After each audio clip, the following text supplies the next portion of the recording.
이거 가져가시고. 선생님, 이거.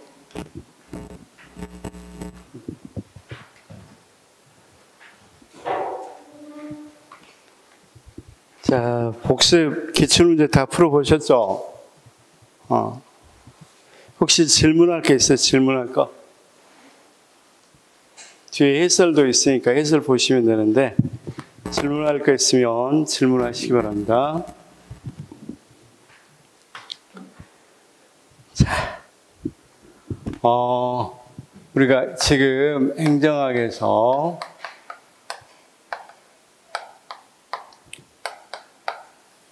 제일 어려운 부분 하고 있어. 제일 어려운 부분. 그래서 자, 우리가 행정과 행정학 기초를 배웠었고, 행정과 행정학 기초. 그 다음 행정 이념. 이념을 배웠고, 행정 이론.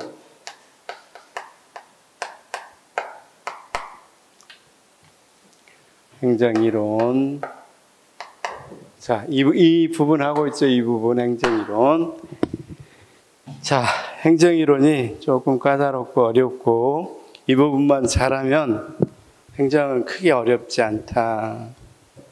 자, 행정이론을 보면 그래서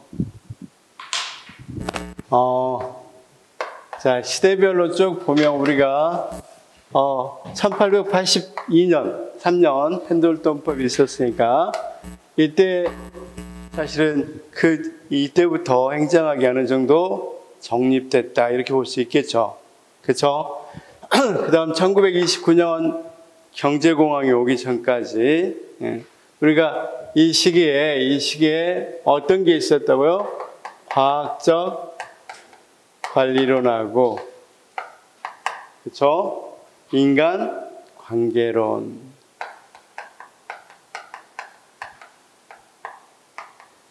그렇죠? 그 다음 사실은 여기 1930년에서 1940년까지 통치의 기능설이라고 그러는데 이 시기는 자, 여기가 정치행정 이원론. 정치행정 이원론은 다른 말로 행정의 독자성을 인정하는 거. 그렇죠? 그 다음 여기는 정치행정 이론론 시기. 자, 여기서부터 너무 또 정치와 행정이 뭐가 되니까? 분리가 안 되니까 행정학의 독자성, 행정학을 학문화하려는 움직임이 있었고, 대표적인 사람이 누구라고 그랬어요? 사이먼의 무슨 주의? 행태주의. 그쵸? 사이먼의 행태주의가 나왔고, 이건 이 행정학 이론이에요. 행정학 이론. 그러면 왜 이 부분은 잘 안 다룹니까? 이 부분을 다루려고 했는데 이 부분은 사실은 이론적으로는 크게 발전이 없었고 경제공학을 극복하기 위해서 케인즈 경제학을 가져와서 이 부분에서는 이제 공무원도 뭐 해야 된다? 어느 정도 정책적인 결정에 참여해야 된다. 능동적으로 참여해야 된다. 이런 정도까지만 발전이 안 돼 있기 때문에 이야기되지 않았기 때문에 크게 언급이 안 된답니다. 이론적으로는. 우리가 지난번에 기초할 때는 좀 다뤘죠. 왜냐하면 정치행정 이론론 할 때는 다뤘지만 이론적으로는 큰 발전이 없었기 때문에. 그래서 행태주의였고, 그런데 이 행태주의가 6일 맞은 게 1960년. 그렇죠? 미국에서 흑인 폭동이 일어나고 베트남 전쟁이 일어나고, 그렇죠? 그래서 행정이 너무 어떤 거라면 연구에만 이론화되어 있으면 안 되고 현실 적합성이 있어야 된다. 그래서 나온 게 미국에서는 신행정학. 마침 이때는 또 알다시피 2차 세계대전, 또 우리 한국전쟁, 이걸 겪으면서 체제 경쟁이 굉장히 심화됐다고 그랬죠. 어느 체제가 더 우월한가에 대한 경쟁이 심화돼서, 자, 미국이 자기 체제를 팔고 나서 수출한 거죠. 수출하고 그 체제가 잘 발달되기 위해서, 자, 외국과 관련해서 행정학 연구들이 일어났다고 그랬죠. 미국 말고. 미국으로 치면 외국과 관련해서 특히 제3세계 국가. 그래서 비교행정론이 나왔고 그 다음 뭐가 나왔다고 그랬습니까? 발전행정. 여기서부터 왜 우리하고 이 미국이 뭘 했는데 우리 체제를 수출했는데 그 제3세계 또는 이 뭡니까? 다른 국가들이 이렇게 발전하지 못하는가? 그래서 보니까 뭐가 다른가? 미국과 환경이 다르겠죠. 그렇죠? 그래서 여기서부터 뭘 고려했다고? 환경을 고려한다. 그렇죠? 그래서 비교행정론 하기 전에 우리가 그렇죠? 생태론 했었고 발전하기 전에 체제론 했었죠. 그렇죠? 그런 것과 관련해서 이야기될 수 있겠다. 그래서 비교행정은 생태론하고 또 여기 발전행정은 체제론. 그러니까 한번 생각해 보면 생태론이 나올 수밖에 없겠죠. 왜? 미국과 왜 똑같이 미국 체제를 제3세계에 수출했는데 왜 이렇게 발전이 안 되지? 보니까 뭐 때문이다? 환경 때문이다. 특히 개발도상국가를 프리즘적 사회라고 그랬죠. 사랑방 모델. 그래서 여기서는 그래서 이제 생태론이 나왔고 여기서는 그럼 어떻게 하면 전략적으로 국가를 미국이 수출한 나라들 제3세계 국가를 발전시킬 것인가? 좀 전략적으로 해야 되겠죠. 그렇죠? 그래서 뭐가 나왔다? 체제론이 나왔다. 그렇죠? 자, 그래서 여기까지가 이제 신행정학 또는 여기 신행정학을 바쳤던 게 후기 행태주의. 그렇죠? 행태주의적 경향은 여전히 갖고 있는데 어떤 거다? 논리 실증주의만 비판했다. 그래서 철학적으로는 여기를 뭐라고 그랬어? 실증주의 또는 논리 실증주의. 논리 실증주의의 가장 큰 특징은 뭐라고 그랬어요? 사회과학이나 자연과학이 같다고 생각했다고 그랬죠. 그래서 자연과학적 방법을 그대로 사회과학에도 대입하자. 자연과학적 방법은 뭐냐? 이렇게 물어보면 다시 말해서 우리가 가치와 사실을 구분하고 자연과학에서는 가치 부분은 다루지 않는다고 그랬죠. 벌이 좋다, 나쁘다 이런 거 없죠. 뱀이 징그럽다 이런 거 없단 말이야. 그대로 뭐만 연구합니까? 사실만 연구한다. 그러면 사회과학에서도 사실만 연구하자 이거죠. 뭘 연구하지 말고 가치를 연구하지 말고. 그러면 예를 한번 들어볼까요? 어떻게 연구하는 거 그러면 그러면 이렇게 사회과학도 우리가 부잣집 아이들이 학업 성취도도 높은지 어쩐지를 그 분명히 사회 현상이죠. 그러면 여기다가 봐봅시다. 집에 소득이나 또는 재산이 있을 거 아니에요. 그걸 이를테면 다 해서 1억, 2억인 집안, 3억인 집안 쭉 이렇게 해놓고 아이들의 이를테면 수능 성적을 갖다. 그렇죠? 수능 성적이 어느 정도인지 이렇게 대비를 해보자 이거죠. 그래서 이런 식으로 연구를 하자 이거. 그리고 결론은 뭐다? 그러면 부모 소득이 높을수록 학업 성적이 높다. 이렇게 하자는 거예요. 그러면 그게 사회현상이죠. 자연현상도 어때요? 여기 벌이 다리가 5개다. 그러면 분명히 이 인천 말고도 어디 제주도 벌도 6개겠죠. 자, 여기서 동쪽에서 해 뜨고 서쪽에서 진다. 그러면 미국과도 어쨌든 동쪽에서 해 뜨고 서쪽에서 진다. 이렇게 말할 수 있겠죠. 똑같이. 그럼 이걸 이제 인천에서 조사를 했다. 그럼 이것도 똑같이 부산에서도 소득이 높을수록 할 것이다. 이렇게 일반화시켜서 연구를 하자는 거야. 무슨 말인지 알겠죠? 논리 실증주의가. 대신에 어떤 것은 따지지 말자. 소득이 높은 게 좋고 낮은 게 나쁘고 그런 건 따지지 말고 소득이 높은 게 좋다 나쁘다 이런 걸 따지지 말고 뭐 한다? 사실만 연구하자. 이게 보다 행태주의의 논리 실증주의야. 그렇죠? 그런데 자, 그러니까 사실만을 연구하니까 행정학 연구도 어떤 부분만, 실제 행정이 이루어지는 그 사실만. 그렇죠? 그래서 공직 행정 조직에서 갈등이 어떨 때, 갈등이 어떨 때 효과가 어떻게 높은지만. 그렇죠? 그런 것만 과학적으로 자연과학 연구하듯이 연구하자. 그러니까 사회가 어떻게 돼야 된다는 것은 연구의 대상이 되겠어, 안 되겠어? 행정학에서. 사회가 어떻게 돼야 된다, 그건 가치 부분이 돼버리죠. 연구가 안 되니까 우리가 어떤 부분에 있어서, 그렇죠, 우리가 이 미국이 나가야 될 방향이라든가 이런 부분에 대해서 행정 관료들은 전혀 뭐하지 마라, 개입하지 마라, 이렇게 돼버린단 말이에요. 그러니까 미국의 문제를 해결할 수가 없게 되는 거죠. 미국의 많은 부딪힌 문제를. 그래서 신행정학은 이거 문제가 있다. 사실 논리 실증주의가 사회과학을 잘 설명하는 것 같지는 않는다. 그렇죠? 우리는 현상학을 기반으로 하겠다. 현상학을 기반해서 논리 실증주의의 문제점을 지적하면서 가치하고 사실은 뭐 할 수 없다?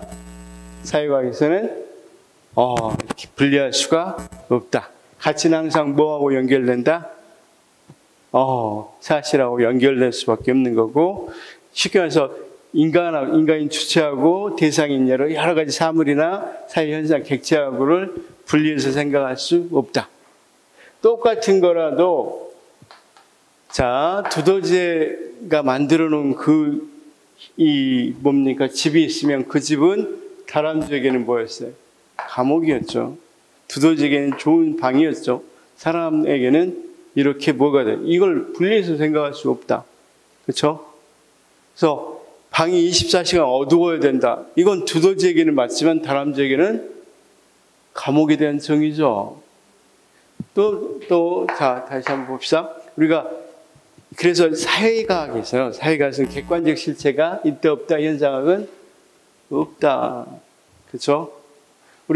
제가 물어봤잖아요. 범죄가 뭐냐?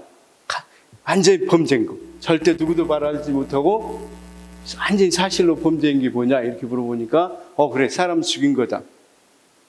그런데 보면 이순신 장군도 사람 많이 죽였죠? 그럼 범죄자입니까? 라고 이야기했을 때 그건 아니다. 우리나라에서만은 분명히 우리나라 구성원들은 그분을 뭐라고 이름 붙인다? 영웅. 그렇죠? 범죄자라고 그 이름 붙이지 않죠. 이렇듯 사회과학에서 이런 많은 사회 현상들은 그 집단의 구성원들이 의미를 부여한 것이다. 이게 뭐다? 현상학이다.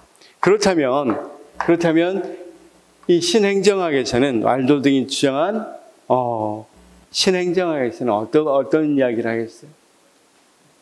당연히 행정학을 연구하면서 가치를 분리해서 생각할 수는 없고, 가치가 가치를 지향하는 방향으로 가야 된다. 그렇죠? 그래서 여기서 가치 지향이 뭐였어요? 신행정학에서 가치 지향은 어떤 가치를 추구하려고 했다? 흑인 폭동의 원인이 뭐였어? 빈부의 격차. 그래서 가난한 사람들에게 좀 더 많은 기회를 주고 더 베풀어야 된다. 그래서 우리가 그걸 사회적 형평성 이렇게 이야기했었죠. 그렇죠? 그래서 신행정은 사회적 형평성을 이야기했고, 그런데 발전행정은 미국 문제 아니잖아. 그렇죠? 미국 문제 아니니까 여기서는 뭘 추구했다? 효과성, 목표를 달성하는 게 중요하다. 목표가 뭐냐? 이런 부분 별로 생각하지 않고 자기가 수출한 체제가 성공하기만을 이야기한 거니까 효과성 이렇게 이야기한단 말이에요. 여기까지 이해는 좀 됐죠? 그렇죠? 우리가 지난 시간에 여기 하다가 여기 이제 했었고, 그 다음 두 차례 오일 쇼크로 정부 실패가 일어난다고 그랬죠. 그러면서 정부 실패가 일어나니까 뭐가 일어난다고 그랬어? 공공선택론이 나온다. 그렇죠? 공공선택론은 왜 정부가 실패했는지, 어떻게 하면 행정이 잘 운영될 수 있는지, 이것에 대한 연구로서, 이게 이론적인 연구라고 그랬죠. 이론적인 연구로 공공선택론이 나왔고, 그렇죠? 자, 그 다음 여기도 행태주의, 여기도 후기 행태주의인데, 둘 다 그러면 행태주의란 말 썼네요. 그렇죠? 그러면 이들은 인간의 행위는 여기 이제 공공선택론 나온 거는 이해됐죠? 이 개인의 행위는 무엇에 합이라고 봤어? 개인들의 행위의 합이 사회 현상을 일으킨다. 그러니까 한 사람의 행동만 봐도 전체 행동을 뭐 할 수 있다?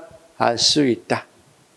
그런 입장에서 이루어지는 게 보다 공공선택론도 마찬가지고 행태주의의 입장이었다. 행태주의는 아까 여기도 그런 입장은 취하니까 후기 행태주의입니다. 단 논리 실증주의를 비판하고 현상학적 입장을 받아들여서 가치를 지향하자, 현실 적합성을 띠자, 이런 부분에서의 차이이고, 그런데 둘 다 행태주의 같다는 거잖아요. 행태주의는 개인의 행위가 뭐가 된다? 합하면 전체 사회의 행위가 된다. 그렇죠? 근데 여기에 대해서 비판하는 거죠. 개인의 행위 말고 이 집단의 행위들은, 또는 어떤 사회적 행위들은 플러스 알파가 있더라. 개인 행위로 설명할 수 없는 것들이 생기더라. 그렇죠? 자, 혼자 있을 때하고 아닌 행위들은 다르더라 이거죠. 그래서 우리가 이게 제도라는 말을 굉장히 포괄적으로 여기서는 쓴다고 그랬죠. 신제도주의에서는 이 제도라는 말은 그냥 우리가 생각하는 제도일 수도 있고, 그다음 어떤 것일 수도 있다 그랬어. 그렇죠. 우리가 관습, 그렇죠? 또는 신화, 의미, 여러 가지 다양하게 쓰일 수 있다.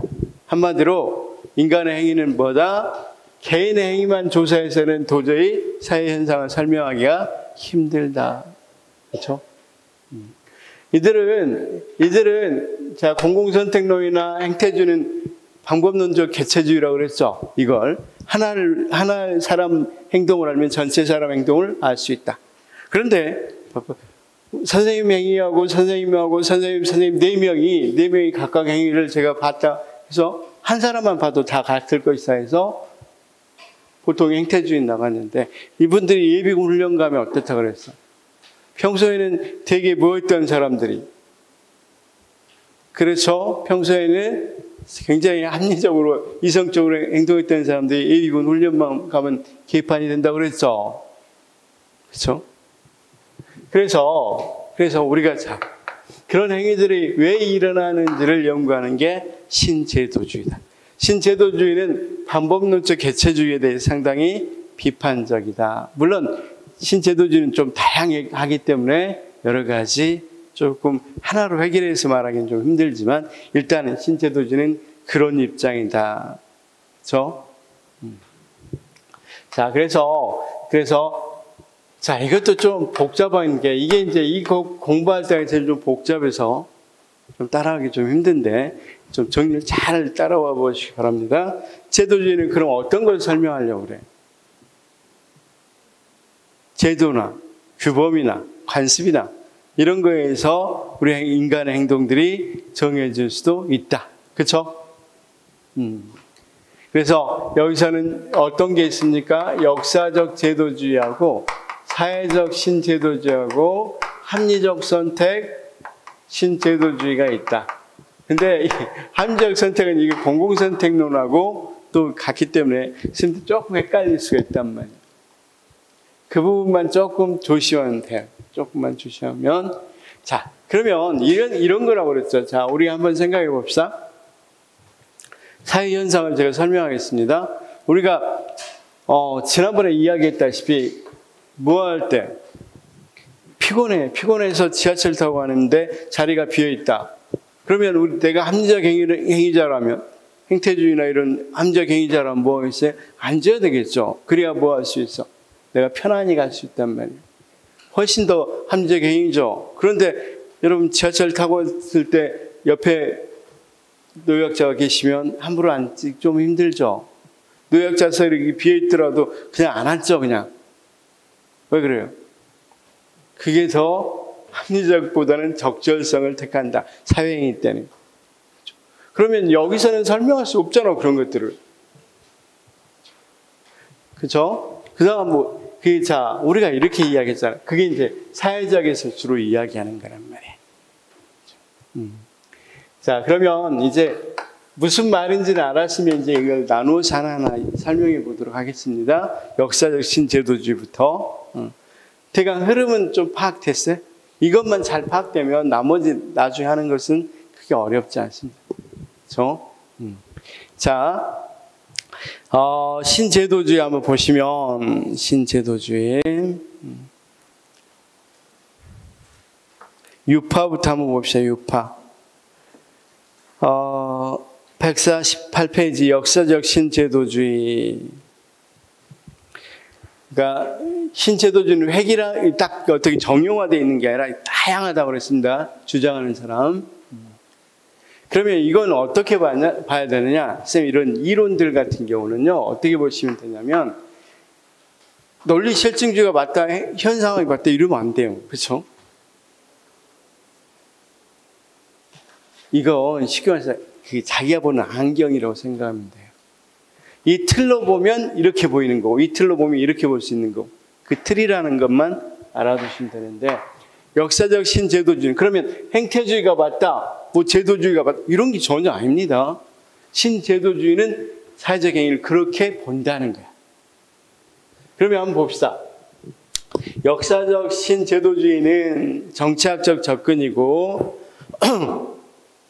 제도는 공식적인 법령 기구뿐만 아니라 정의인가 정체성, 정치경제의 조직 구조 속에 있는 비공식적 절차, 루틴, 규범과 전통, 이 모든 것들이 다 뭐가 된다? 제도다. 제도라고 할 때. 그렇죠? 그냥 유형의 제도뿐만 아니라 어떤 거, 무형의 제도들도 다 제도라고 본다. 이 제도의 의미가 여기 한지역 선택에서는 조금 달라져요. 그러니까 일단 알아두시면. 그럼 예를 하나 들어볼게요. 편하게. 지금 그렇게 어렵게 할 필요는 없고, 역사적 신제도주의자들은 어떻게 하냐면 정치학에서 연구를 시작했어요. 이 신제도주의는 다양한 학문에서 연구됩니다. 그럼 정치학에서는 신제도주의를 어떻게 연구하냐면, 그럼 이거 한번 봅시다. 어떤 제도는 자, 우리가 지난번에 이야기했지만, 지난주에 이야기했지만, 문민정부, 김영삼 정부가 되면서 한한상 씨라는 분이 굉장히 진보주의, 그 전까지는 보수적이었습니다. 보수적. 통일부 장관이 한한상 씨가 됐어요. 그러니까 사람들이 이제 통일 정책이 굉장히 획기적으로 변할 거다. 김영삼 정부 되면서 문민정부라고 해서 이제 통일에 대해서 굉장히 그러니까 획기적인 분을 통일부 장관을 시켰단 말이에요. 그런데 놀랍게도 거의 그 이전과 바꿔지질 않았어요. 그걸 뭐라고 표현하냐면 경로우전성. 그러면 정치학에서는 고민되겠죠. 왜 안 바꿔지지? 왜 이 통일 정책이 그냥 그대로 이어지지? 그걸 뭐라고 부른다? 경로의존성이라고 부른다. 그럼 이제 정치학자들은 이런 것들을 연구할 때, 특히 신제도주의 정치학자들은 뭐 때문에 이렇게 안 바꿔졌다? 경로의존성이다. 그래서 거기 이 마본부터 먼저 좀 보도록 하겠습니다. 각국의 역사적 특수성에서 유래된 상황적 특성으로 인해서 동일한 정책이라 하더라도 모든 곳에서 그 결과가 동일하게 나타나지 않은 제도는 지속성을 가지고 그 결과 한국과 제도의 역사적 발견은 일정한 경로를 가지게 되며 새로운 투입이 발생하면서도 그 경로를 벗어나지 못하고 과거와 유사한 선택을 하게 되는 걸 경로 의존성을 가지게 된다. 이렇게 이야기한단 말이에요. 그렇죠? 그러니까 정치학자들은 연구를 할 때 어떻게 이런 현상들을 어떻게 한다? 경로 의존성이라고 이야기한단 말이에요. 그렇죠? 자, 쭉 이렇게 이어져 오는 거. 자, 그런데 그러면 계속 역사는 이어져 오냐? 아니죠. 어느 정도 이게 압력이 계속 대나무도 어떨 때까지 계속 안 부러지지만 나무들도 어느 순간 되면 부러지게 돼 있죠. 그러니까 이 역사적 신제도주의자들은 점진적으로 역사가 변하는 게 아니라 이렇게 계속적으로 경로전선을 갖다가 이게 압력이 가해져서 도저히 견딜 수 없으면 끊어지겠죠. 그래서 혁신이 일어나겠죠. 그래서 그걸 단절적 균형, 그러니까 균형이 점진적으로 일어나는 게 아니라 단절적으로 일어난단 말이에요. 그럼 여기서 끊어지고 나서 다시 보단 말이에요. 여기서 이렇게 서서히 이렇게 변한다고 생각 안 한단 말이에요, 이들은. 역사적 신제도주의자는 정치학에서 연구됐다고 그랬습니다. 그들은 어떻게 변한다? 단절적 균형으로 갑자기 뭐한다? 균형이 깨진단 말이에요. 그리고 다시 균형 상태를 유지한다. 점진적이 아니라 단절적이다. 자, 우리가 본 프랑스 혁명 같은 경우도 그 전까지 계속 그 체제를 유지해 왔었죠. 왕정을 유지했다가 갑자기 그게 계속 압력이 가해지니까 갑자기 끊어졌지 서서히 이렇게 변하지 않았죠. 이들은 역사를 이렇게 해석하는 거예요. 역사를. 정치 여러 가지 현안들을 이렇게 해석을 한단 말이에요. 그래서 용어가 중요했습니다. 시험에는 우리가 그렇게 심도 있게는 안 나오니까 용어만 잘 생각하면 되겠죠. 경로우전성은 계속 가려는 경향성이고, 그러면 우리가 왜 이렇게 계속 왔는지, 그렇죠? 프랑스에서 불만이 굉장히 많지만 왜 왕정이 계속 지속되다가 갑자기 프랑스 혁명이 일어났는지, 그렇죠? 우리나라도 마찬가지죠. 우리나라에서도 많은 이런 단절적 균형들이 생긴단 말이에요, 그렇죠? 구한말 때도 우리가 물론 일본에 조금 개입이 있었긴 하지만 가보교육교 같은 경우 우리 역사에서 보다시피 우리나라 자체 역량에서도 어느 정도 하려고 하셨다고 그랬었죠. 그 조선이란 체제로는 도저히, 그러니까 계속 갔단 말이에요. 우리가 뭐 하더라도 여러 이양성이 출몰하고 그러더라도 그 체제가 계속 유지됐었죠. 그러다가 그 체제로는 도저히 못 버티겠다 싶으니까 확 부러지고 갑자기 신분제 폐지해버리고, 그렇죠? 과거지 폐지해버리고 공무원 시험이 일어나고 쭉 이렇게 갑자기 일어나는 거죠. 그걸 설명할 때 뭐라고 설명하겠어? 단절적 균형이다. 이렇게 설명한단 말이에요. 이해됐어요? 그래서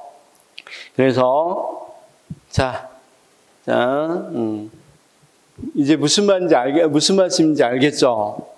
그러면 우리 사회 현상 또는 우리들 인간의 행위가 제도의 영향을 받겠어, 안 받겠어? 이런 보지 않겠지만 이런 정치학에서도 관습이나 이런 게 영향을 받아, 안 받아? 우리가 지금 프랑스 같은 경우, 우리는 알죠. 프랑스 같은 경우 계속 왕정 속에 살았단 말이에요. 우리 조선시대 사람들 그냥 조선시대 체제 그대로 왕정에 살았었단 말이에요. 그런데 그러면 어떤 행동을 하겠어? 내가 아무리 합리적으로 생각하더라도 왕정이 불합리하다고 하더라도 그때는 어쩔 수 없이 따라갔죠.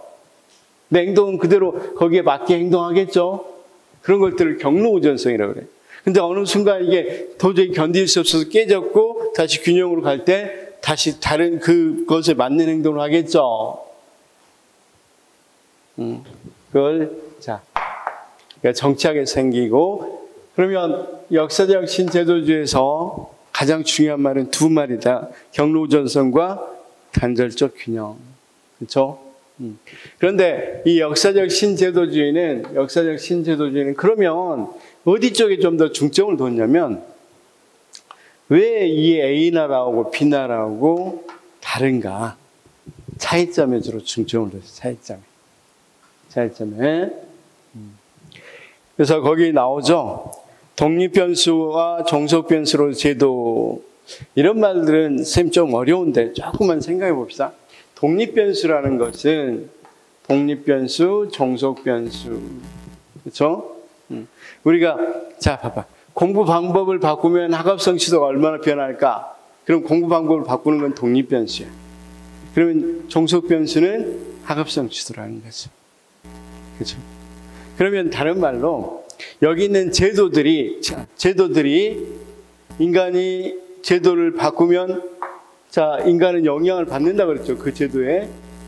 근데 또는 인간이 그 제도를 만들 수도 있는 거죠. 사실은 그런 제도를 만들었잖아, 인간이. 하늘에서 뚝 떨어진 거 아니잖아. 그러니까 독립변수이자가 종속변수 이렇게 표현합니다. 그 말까지만 조금 알아두시면 좋겠습니다. 결국은 무슨 말인지는 다 알겠죠. 역사적 신제도주의의 핵심 키워드 두 개는 꼭 알아두십시오. 경로우전성과 단절적 균형. 그 다음 이제 사회학적 신제도주의. 자, 지금 신제도주의가 왜 나왔는지 이야기했습니다. 그 전까지는 행태주의 입장이었습니다. 그러니까 개인의 행위만 더하면 사회적 행위가 보인다고 그랬는데 그러지 않는다는 생각입니다. 자, 사회적 신제도주의는 거기 있는 것처럼 거기 사회적 신제도주의, 특히 사회적 신제도주의 제도를 굉장히 포괄적으로 생각합니다. 뭐 관습, 그다음 어떤 것까지도 여러 가지 도덕적 룰, 뭐 여러 가지 절차, 규범 다 포함해서 사회적 신제도주의라고 합니다. 그럼 여기서 이 사람들이 주장하고 싶은 게 뭐냐면 우리는 아까 이야기했다시피 자, 거기 이 특징 보니까 제도 비공식적 측면을 중시하고 문화의 역할을 강조하고 제도 규범적 측면보다는 인지적 측면을 중시하고 제도 변화로 이유로서 적절성의 논리를 강조. 여기 핵심입니다. 자, 아까 우리가 어떤 행동을 할 때 적합한 행동을 한다 그랬어? 적절한 행동을 한다 그랬어? 나에게 효율성 있는 행동을 하는가? 적절한 행동을 하는가? 그렇죠? 자, 우리가 왜 제사 지내면 진짜로 조상들이 와서 밥을 먹을까요? 그럼 제사 지낼 때 문도 열어놓습니다. 귀신 들어가라고? 귀신이 들어올까요? 모르겠습니다만은. 그렇죠. 우리는 그런 행동을 한단 말이에요. 굉장히, 어떻게 보면 뭐야? 비효율적 행동이죠. 효율성 없는 거잖아. 괜히 그렇게 해서 뭐하게. 그렇죠? 그럼 그 행동을 해요. 하나면, 우리 이제 유교였으니까, 유교라는 문화였으니까, 지금은 많이 변했지만, 한번 생각해보면, 유교라는 문화였으니까, 내가 제사 안 지내면 다른 사람들이 뭐라고 그러겠어? 저 불효자식. 불효자네, 뭐네. 이렇게 요구하겠죠. 요구할지 모른다는 생각 때문에. 그렇죠? 그래서, 자, 그런 생각 때문에 일어난다는 거. 생각 때문에 일어난다는 걸 강조한다. 그래서 그 밑에 거기 위에 제도 기본적 측면보다 인지적 측면을 중시한다 해서 그 밑에 보니까 그 사회에서 만들어진 신화나 의식처럼 문화적으로 독특한 관행들 때문에 생김, 즉 사회적으로 꼭 필요한 것도 아니고 효율적이지도 않는다. 그렇죠? 우리가 방금 이야기한 거 제사 같은 경우도 그러죠. 자, 그래서 적절성의 논리다. 그래서 이거 한번 봅시다. 우리가 지난주에도 이야기했지만 외국어로 강의하는 거 정말로 세계화되고 이 세계화된 실력을 갖출 수 있나요? 외국어로 강의 5과목은 필수적으로 해야 된다. 그런다 그래서 갖춰질 수 있을까요? 근데 왜 그렇게 모든 대학들이 난리였을까요? 외국어 교육을 신설한다든지. 고대에서 처음 시작한 거예요. 그러니까 학부모들 입장에서 그렇지, 대학 정도 가면 이제 외국어로 강의해야지, 세계화 시대에. 그러니까 그게 정통성 있고 뭐 마치 적절한 것처럼 보인단 말이에요. 사회적으로 어느 정도 지지를 받았어. 그러니까 묻지 마. 모든 대학이 그럼 나도 왜 선택받아야 되니까 나도. 자, 우리가 맨날 행정개혁 하는데 진짜 공무원들이 잘할 수 있고 민원인들이 만족하는 행정개혁이냐? 그런 거 상관없어, 무조건. 신자유주의가 들어와서 맨날 신자유주의에서 이 공무원들 이 공직사회를 많이 개혁시켰죠. 근데 과연 그게 맞는지 어쩐지 전혀 뭐하지 않았단 말이에요. 생각하지 않고 그게 뭐니까? 하나 사회적으로 지지를 받는다고 생각하니까 그런 것들을 신화라고 그래, 신화. 효율성이 없는 거, 증명되지는 않았잖아. 한 번도 증명하지 않고 무조건 그걸로 하려고 하는 것들이 뭐 때문이다? 사회적 신대주의. 그게 그 사회를 뭐하니까? 어느 정도 사회적 지지를 받거나 그게 어느 정도 규범화되거나 어느 정도 관습화돼 버리니까 뭐가 되는 거다? 그렇게 행동을 하게 되는 것이다. 그래서 많은 행동들이 마치 따라한단 말이에요. 그렇죠? 미국에서 신자유주의가 유행했지 우리나라에서 유행한 건 아니잖아, 전부터. 그렇죠?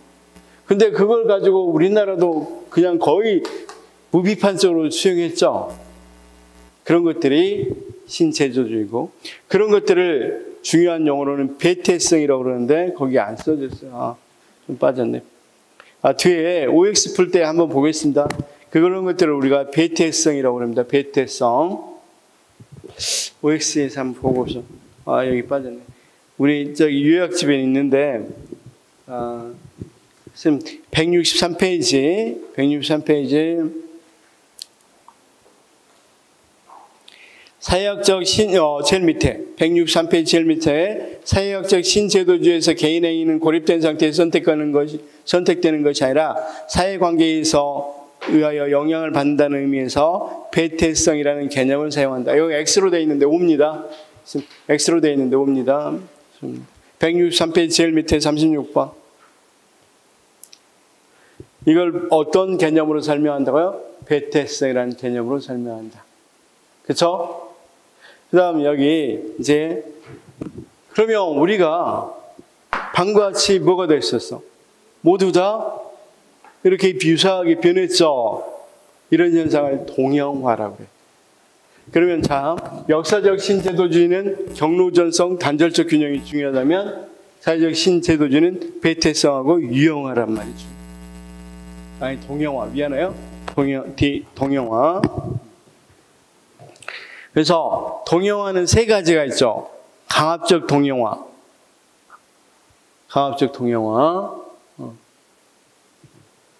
그러니까 탄소 저감해야 된다. 이런 것들은 정부에서 다 해라 그러면 어떻게 됩니까? 그런 건 강압적 동형화. 150페이지 박스에 있습니다. 유질 동형화 봅시다. 강압적 동형화. 그 다음 두 번째 모방적 동형화. 대학들이 막 하는 건 다 모방적 동형화죠. 그 다음 규범적 동형화. 우리나라 사람들은 거의 비싸게 생각하고 비싸게 많이 행동하죠. 그렇죠? 왜 그러겠어? 의무 교육을 받아서 똑같은 우리 교육과정, 거의 비싼 교육과정을 받죠. 국가에서 교육과정 해주잖아. 그걸 받았기 때문에 어느 정도 비싸게 동형화할 수밖에 없겠죠. 그런 것들을 규범적 동형화라고 이야기해 줍니다. 뒤에 OX 풀 때 한 번 더 하겠습니다. 자, 그러면 우리가 이렇게 알아봅시다. 여기서 제일 중요한 게 뭐였어요? 역사적 신제도주의에서는 경로우전성하고 단절적 균형. 그 다음 여기 사회적 신제도주의에서는 배태성하고 동형화. 그렇죠? 좋습니다. 여기까지 이해됐어요?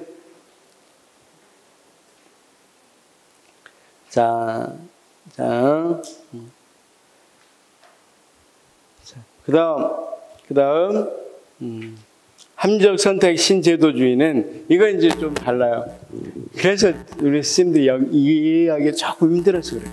함적 선택 신제도주의는 여기 공공선택론하고 같은 입장입니다. 그러면 이건 특이하게 이것의 합은 이거라고 이야기해요. 합리적, 그러니까 방법론적 개체주의야. 단, 그들은 뭐냐면, 그렇지만 제도가 만들어지면 뭐가 된다? 그것에 의해서 행동이 이루어진다. 라는 점에서 함적 선택 신제도주의. 자, 다시 한번 봐봐. 우리가 선거가 있으면 우리 스님 선거합니까? 안 합니까? 지금 선거, 지금까지 지금 다 유권자시잖아. 선거했어요, 안 했어요? 지금까지. 한 사람도 있고 안 한 사람이 있는데 아무 뭐가 없다면 우리는 안 할 거란 말이야. 왜냐하면 베네핏이 별로 없어요. 내가 그 사람 찍는다고 해서 내가 직접 받는 이익이 거의 없잖아. 근데 내가 거기 가서 수고스럽게 투표까지 기다려서 해야 되는 비용은 많이 들 수 있겠죠. 그렇죠? 그래서 우리가 공휴일을 만들어주게 해라. 하면 어느 정도 이제 뭐가 베네핏이 생겼네? 공휴일은? 그래도 싫어. 그러면 뭐 해줘 우리? 공원 같은 데 가면 공짜로 해주자. 왜냐하면 합리적 선택 신제도주의는 인간은 합리적 인간이기 때문에 합리적 경제인이니까 비용이 어떻든 많으면 안 한다는 거야. 그럼 민주주의에서 투표가 중요한데 그대로 놔두면 투표를 안 할 수 있겠죠. 그래서 여러분 유럽에서는 벌금을 부과해요. 투표 안 하면. 10만 원. 그러면 생각을 해봐.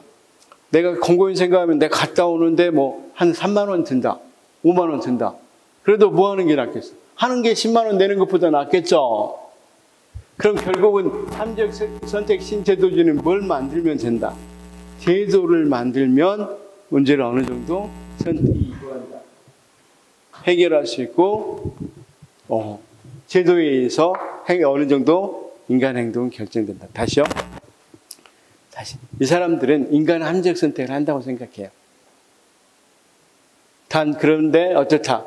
뭐 하게 되면? 제도를 만들면 제도에 의해서 또 그 속에서 함적 선택을 하기 때문에 제도에 입각한 선택을 한다. 자, 우리가 군대, 어때요, 군대? 군대 가겠어요, 안 가겠어요? 될 수 있으면 안 가려고 하겠죠. 왜냐면 내한테 대한 편익은 몰라, 그 국방 혜택이라는데 별로 느껴지는 것 같지도 않죠. 근데 비용은 1년 6개월 동안 거기서 소위 팽치해야 되는데 굉장히 많이 들죠. 그럼 안 가려고. 그러니까 군대 안 가면 어떻게? 빨간 줄 긋죠. 교도소 보내버리죠. 그러니까 뭐예요? 이제 거기서 이제 제도를 만들어 놓으니까 선택을 해본다면. 그래도 내가 뭐 하는 것보다는. 그렇죠. 빨간 줄 긋고 교도소 가는 것보다는, 그래도 좀 참고 1년 6개월 동안 하는 게 낫다. 이런 생각을 하겠죠. 그렇죠? 그게 바로 보다 함적 선택 신제도주의. 그럼 왜 이걸 이야기하려고 하냐면, 함적 선택 신제도주의는 우리가 공유주의 비극 같은 거 있었죠. 공유주의 비극은 그 행동은 완전히 인간은 자기는 함적 선택이죠. 아니, 공유주의에다가 자기가 양을 많이 키우면 키울수록 뭐 하는 거야? 자기 이익되니까 많이 키우려고 할 거 아니에요. 그렇죠? 그럼 당연히 함적 선택인데 제도를 만들었어. 몇 마리 이상 못 키우면 벌과금. 한 마리 키운 것보다 더 많은 벌과금을 물게 했어. 벌칙을 물기로 했어. 그럼 어떻게? 키우겠어, 안 키우겠어? 안 키우겠죠. 그러니까 어느 정도 이런 제도들이 어느 정도 해결책이 될 수 있겠다. 이런 생각을 한단 말이에요. 여기까지 이해가 됐어요? 그럼 함적 선택 신제도주의는 사실은 여기하고도 가정은 같은데, 여기에다가 제도적인 좀 측면을 넣어서 제도가 만들어지면 그 제도 내에서 다시 함적 선택을 하기 때문에 제도만 잘 만들면 어느 정도 사회 문제를 해결할 수 있다. 이런 생각이란 말이에요. 이해됐어요? 좋습니다. 그렇지만 여기서는 무조건 인간은 뭐 어떻게 한다는 걸 전제합니까? 합리적 선택. 그렇죠? 그래서 이제 선생님들이 이해 못하는 게 이것이 들어와 있어 그래. 여기까지는 잘 이해했는데 갑자기 이것도 신제도주의라고 그러니까 헷갈리죠. 그래서 그런 거니까 그런 부분만 조금 생각해 두시면 되겠다. 그렇죠? 좀 다르게. 그래서 표 한번 봐봐요. 표 한번 보면 희한하게 역사적 신제도주의, 사회학적 신제도주의는 다 뭐라고 되어 있습니까? 방법론적 전체주의. 방법론적 제일 밑에 접근법 보니까 전체주의라고 되어 있죠. 그런데 합리적 선택 신제도주의는 방법론적 개체주의라고 되어 있죠. 무슨 의미인지 아시겠어요? 그렇죠? 좋습니다. 그래서 꼭 알아두십시오. 합리적 선택 신제도주의는 어떻게 선택한다? 그러죠. 합리적으로 선택한다, 개인은. 그러니까 사회적 신제도주의는 개인이 합리적으로 선택한다. 이건 아니었잖아. 내가 지하철에서 앉고 싶은데 안 앉잖아. 그렇죠? 그냥 그건 적절성 논리다. 이렇게 설명하는 거고, 이 사람들은 그런 건 버리지 않는다. 합리적으로 선택한다고 생각합니다. 자, 여기까지 이해만 좀 하시면 되겠어요. 합리적 선택 신제도주의는. 자, 그래서 이들은 이걸 뭐라고 표현하냐면 전략적 선택. 이 말이 중요해. 그들은 뭘 선택한다고요? 아까 자, 선거에 대해서 아무 제도가 없었으면 뭐 한다? 나 안 한다. 선거에 대해 벌금 부는 제도를 만들면 한다. 전략적으로 내가 이익이니까. 그 다음 방금 이야기했다시피 군대 이야기도 그렇죠? 군대에 아무 제도가 없다면 안 간다. 제도를 만들면 그걸 간다. 전략적으로 선택하니까 내한테 이익이 되는 것은. 여기까지도 이해됐으면 이제 합리적 선택 신제도주의의 주요 이론으로 거래 비용 이론과 152페이지 거래 비용 이론과 그 다음 주인 대리인 이론이 있는데 그냥 편하게 한번 생각해 봐요. 여기에 해당되는 것으로서 희한하네. 두 가지 한번 편안하게 생각해 보시면 이런 겁니다. 나중에 한번 더 하겠습니다. 더 나오니까. 거래 비용 이론이라는 게 뭐냐면 그냥 편하게 거래 비용. 그렇죠? 거래 비용 이론이라는 것은 어떤 거냐면 자, 우리가 CGV입니까? CGV 말고 그 TVN이 무슨 누구 회사죠? TVN. CJ 좋아요. 고맙습니다. CGV가 아니라 CJ 거죠 일단. CJ가 원래는 이 영화 투자회사고 영화를 만드는 회사였죠. 그렇죠? 제작하고 이런 것들을 회사였단 말이에요. 그런데 이 회사가 왜 어떤 회사까지 영화관까지 소유하게 됐는지를 한번 설명해 볼게요. 이들은 자기가 만들었는데 영화관들이 그 전에는 자기 영화관 아니었습니다. 영화관들이 이걸 틀어줄지 아니면 또 언제 완전히 황금 시간대에 해줄지 아니면 진짜로 며칠 해줄지 이런 것들에 대해서 알려면 무슨 비용이 많이 들겠어. 거래 비용이 많이 든단 말이에요. 안 해주면 손이 완전히 망하는 거죠. 그래서 어때요? 그렇기 때문에 뭐 하겠다. 이 거래 비용이 이게 사서 자기가 운영하는 비용이 조정 비용이라고 그러는데 이런 비용보다 훨씬 많이 들면 우리가 사버리겠죠. 그게 훨씬 더 효율적일 거 아니에요. 그래야 뭐 할 수 있어? 괜히 여기에 대해 많은 영화관들이 해줄지 안 할지 그런 것들 알아내는 비용 또는 여러 가지 신뢰를 쌓는 비용 그 영화관들하고도 친하게 지내야 되겠잖아. 그런 것들이 들어가는 차라리 뭐 하겠다? 인수하겠다.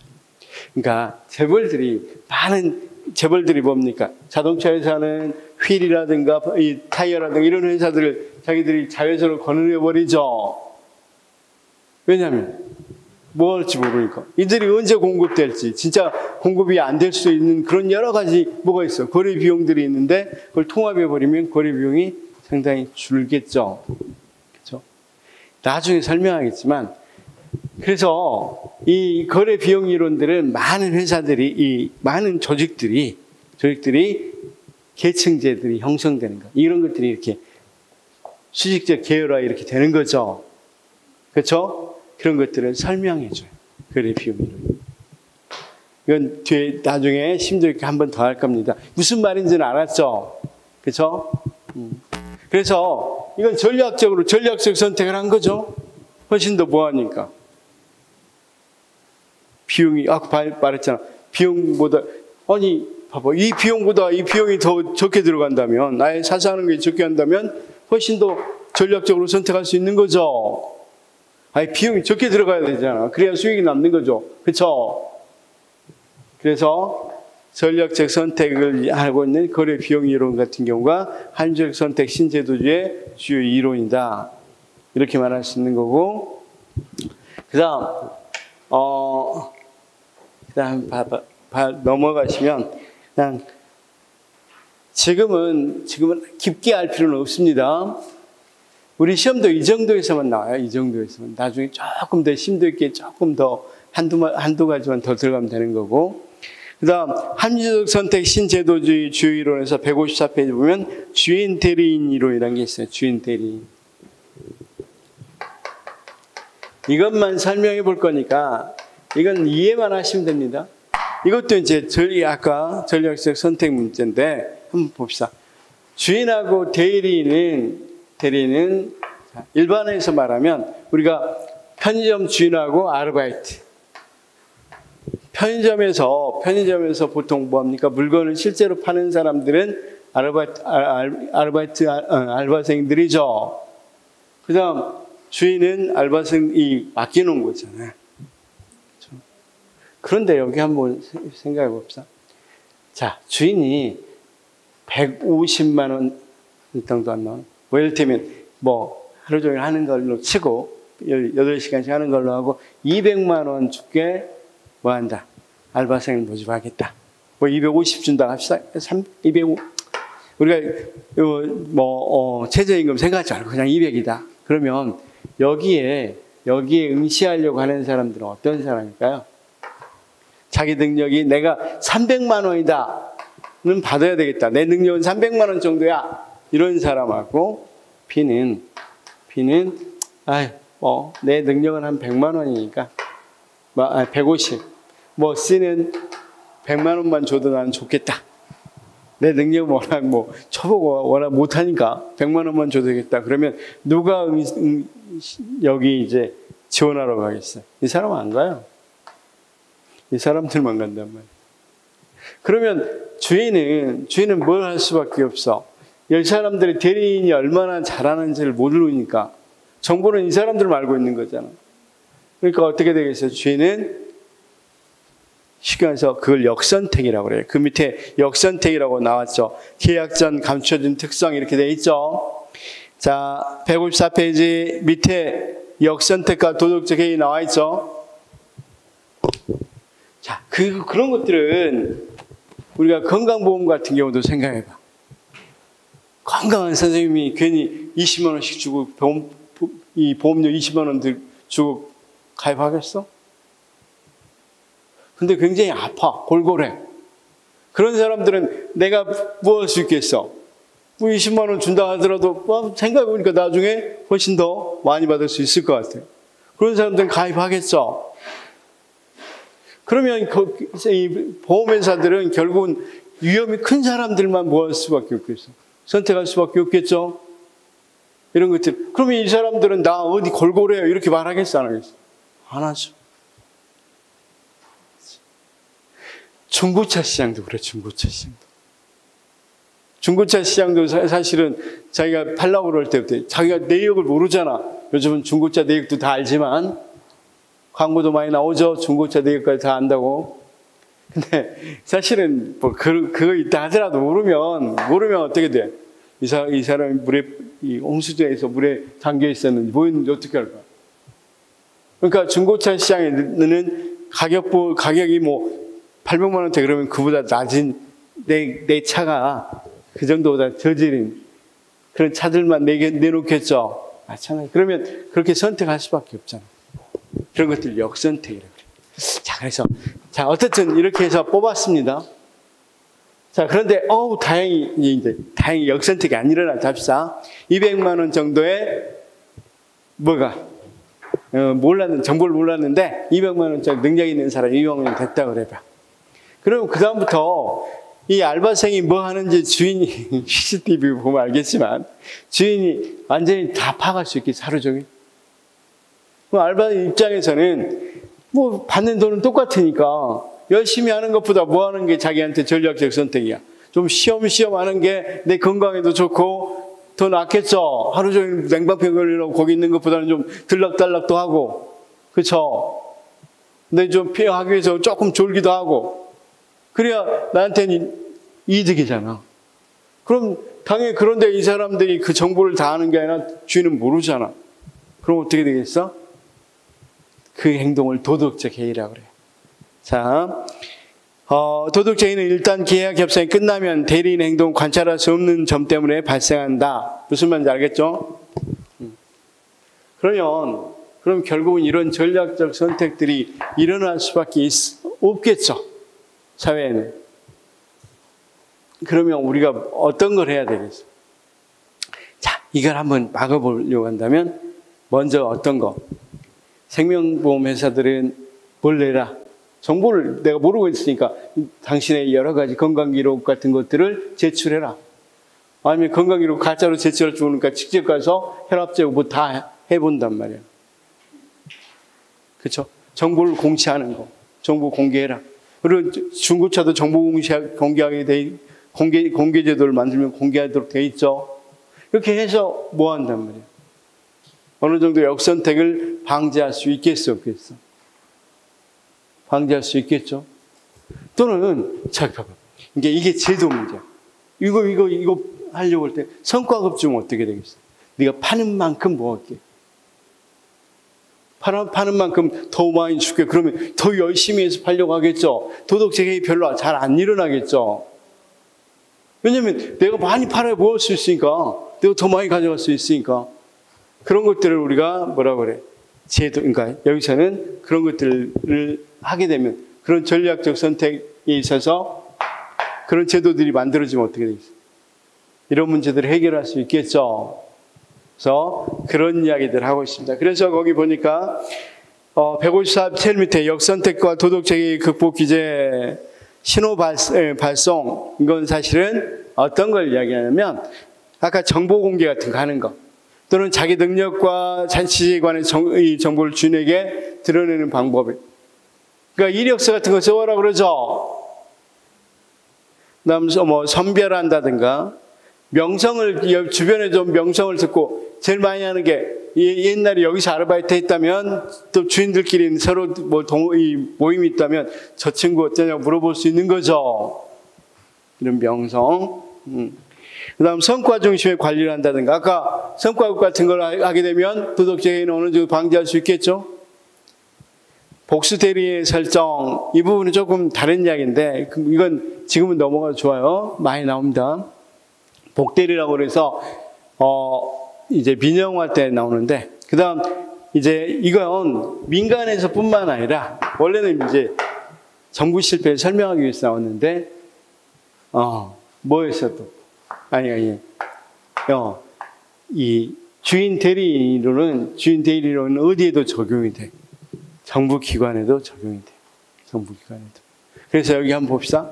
우리가 국민들이라면 공무원들은 뭐가 되겠어? 국민이 직접 자기의 업무를 할 수 없으니까 공적인 일은 공무원이 해라고 주의 대리인을 임명한 거죠. 여기 세금으로 그러니까 임명한 거란 말이에요.